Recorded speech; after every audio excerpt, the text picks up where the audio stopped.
Yeah, welcome back to Smears Encounters. So this week, obviously the Utes hit 33,000 Ks, so we'll flip over back to Moreton and you can have a little bit of a walk around. At the bottom of as I'm walking around the car, I will just show kind of what's in it. I'll also put it down in the bottom of the video on the screen of what's actually done and in the vehicle. And yeah, hope you guys enjoy.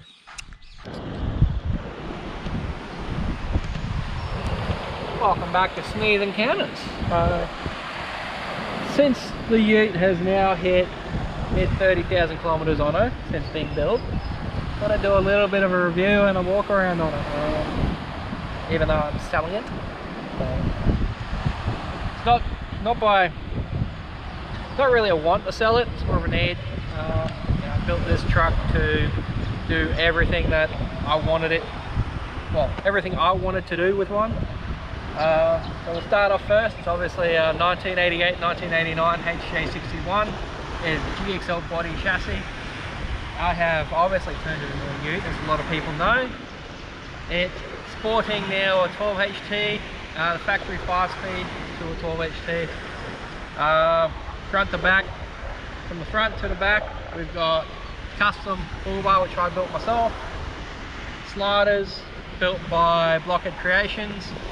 They were back from one of my old cruisers, and a custom tray to suit my needs, being that the tray is 2 meters long. Then we've got a space cab chop HJ61, so we've accommodated a window in the back, which a lot of cruisers don't.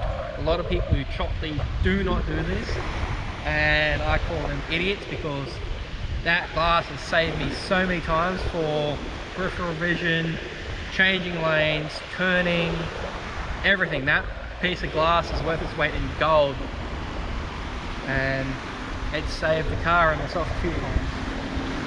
We've also got HDJ 70 series mirrors on the inside. We've got this cheap eBay armrest. They are cup holder armrests, but I've cut this one down. Otherwise, you had something sitting there and you went to take your foot off the throttle, you'd get rid of your drink. ABS composite door cards, factory electric windows. That is an aftermarket control master, so it's an American master, so it's upside down, which is annoying as hell. HDJ Land Cruiser steering wheel, which bolts straight in. Inside we also have a Polaris head deck with touchscreen, Apple CarPlay, Android Auto, all the gear. Falcon seats on adapter rails to the factory Land Cruiser bases. Center console out of a Workmate Land Cruiser, which you just bolt straight in. And of course the 12 can Waco, which is, man, as you see this car, it is being sold as is. The only thing I am keeping are its rims and tyres, because I spent so long finding them. And they can go on Pamela's car. So under the bonnet, have a look-see. Pretty grubby.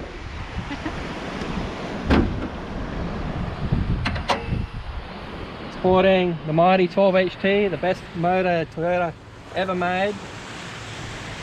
So we've got factory dual batteries. Also in the bull bar we have what are they called? Solaris? Yeah, they're the ARB Solaris spotlights. Intensity solar lights. That's is what they are. And then down the side we've just got some little side lights from LED.co. Again, they're off one of my previous cars. They used to be work lights under the back of the wagon, just when we're full driving. But it's a winch bar. Hopefully we built it as a winch bar. This is almost the exact same as Pamela's bar. If you haven't, go check out her videos. 10mm recovery mounts.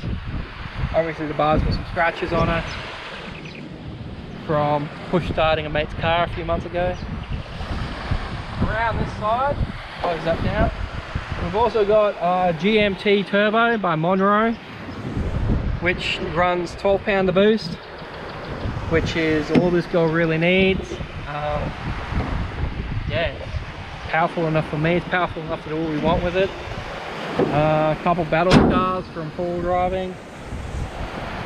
Again, you can see the rims and tyres. We'll be keeping them because they're perfect for Pamela's car and for my next car until it gets what I want to do to it. And as you come around the back, we've got LED tail lights, sequential indicators, bright as F, reverse lights. They will literally blind you. They will literally blind you.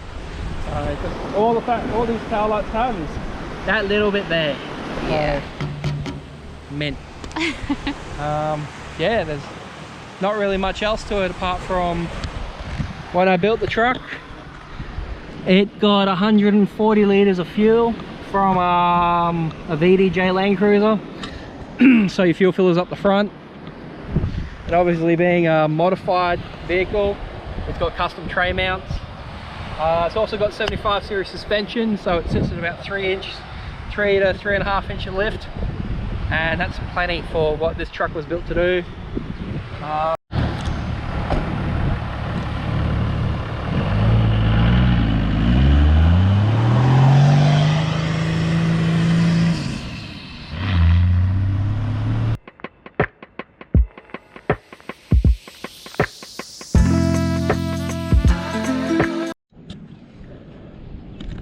So yeah, as I said, Utes for sale. 32,000 Ks so far since I built it. It's been pretty damn extreme. Oh, I wouldn't say extreme. It's been extraordinary having this car, building this car. Obviously we've moved spots as well. We're front Tangalooma. Now we're up, well, lighthouse is over there. So. All the way over there. In the distance. Yeah, it's just a review, 32,000 Ks so far on the rig, so review how she's been going, what's broken, what's not, what's good, what's bad. What's good about it is it's so damn handy and versatile for me. What is bad is if I was to do it again, I'd extend the chassis and get the chassis under the middle of the tray.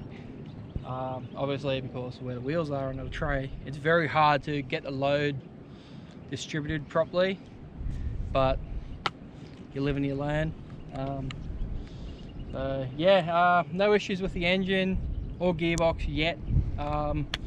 Shouldn't. These things are known to run 500,000. That motor is brand new to the odometer, and like, I love the way the suspension. Obviously I've been tinkering with the suspension. I've put new longer front shocks in to get it to actually articulate properly.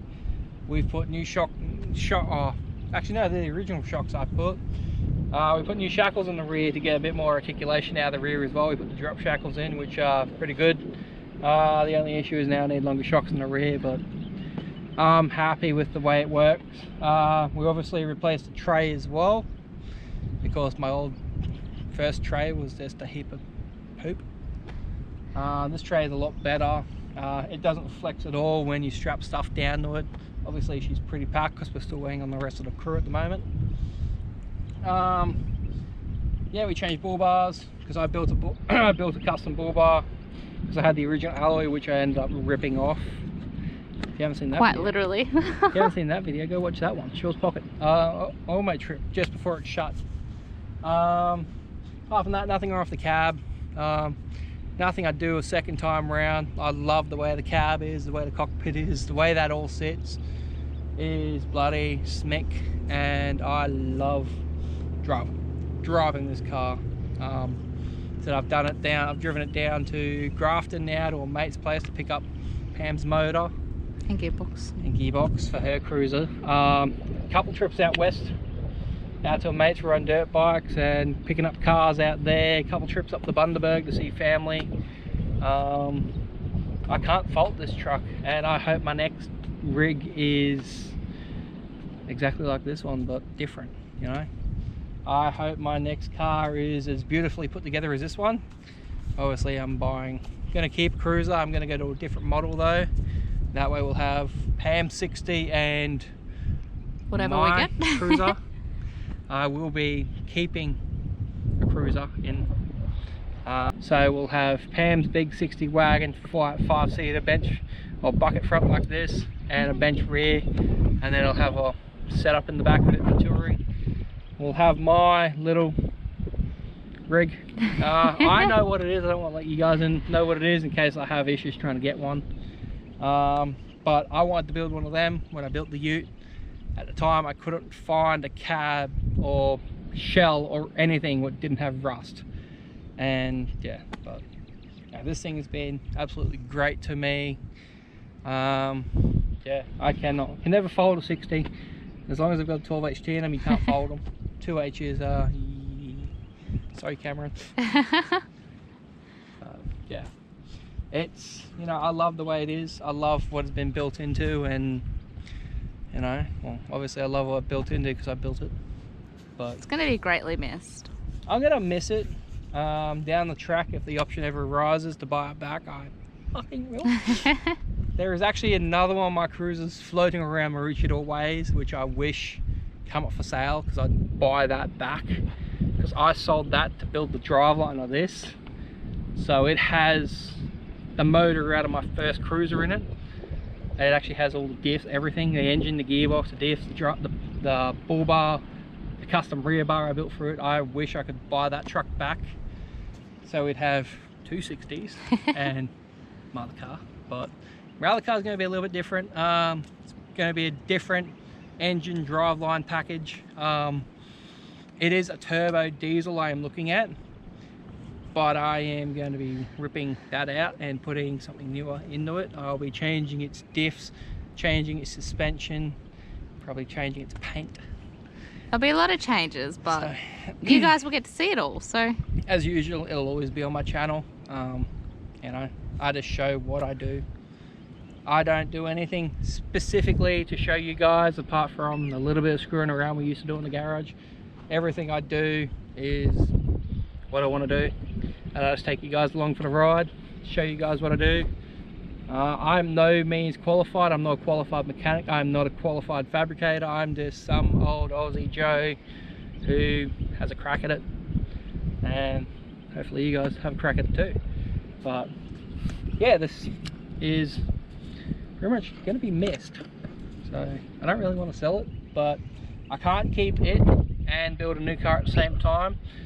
Obviously with what we're doing at the moment, what we're trying to get, I need the money from this truck rig to purchase a new one. And that's also, I feel like I just need a different car, get out of the 60s because I know them, enjoy something different, enjoy something that I probably don't really fit in probably, but I'll make sure I fit. Of course, yeah, I'll be changing its interior, changing its seats, but we'll still have a 60 in the family. That is the 32,000k recap on the 60 Ute, which has been a blast and smack.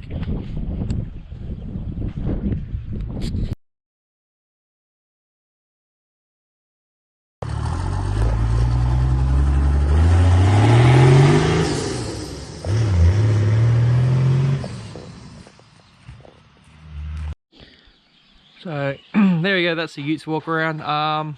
She actually sold, she's gone. Obviously up there you can see part of my new car.